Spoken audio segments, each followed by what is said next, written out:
All right, this is Richard, Duke of Gloucester from Richard III, Act 1, Scene 1. This is the opening monologue. Now is the winter of our discontent made glorious summer by that son of York, and all the clouds that lowered over our house in the deep bosom of the ocean buried.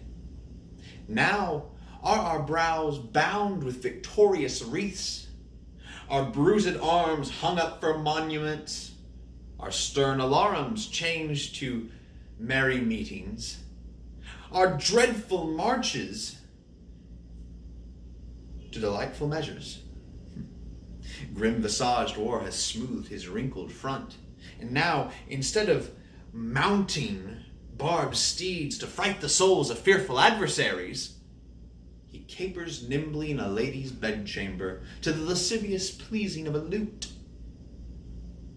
But I, that am not made for sportive tricks, nor made to court an amorous looking-glass, I, that am rudely stamped, and want love's majesty to strut before a wanton ambling nymph, I, that am curtailed of fair proportion,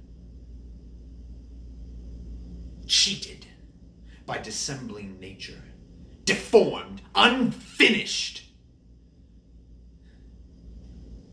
sent before my time into this breathing world, and scarce half made up, and so lamely and unfashionable that dogs bark at me as I halt by them.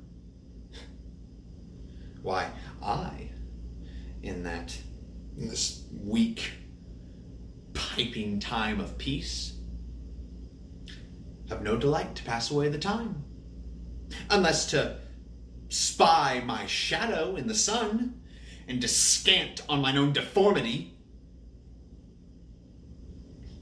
Therefore, since I cannot prove a lover to entertain in this fair, well-spoken days, I am determined to prove a villain and hate the idle pleasures of these days.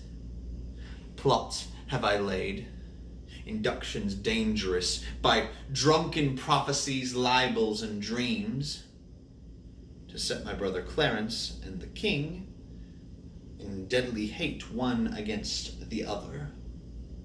And if Edward be as just and true as I am subtle, false, and treacherous, this day should Clarence closely be mewed up about a prophecy which says that G of Edward's heirs the murderer shall be.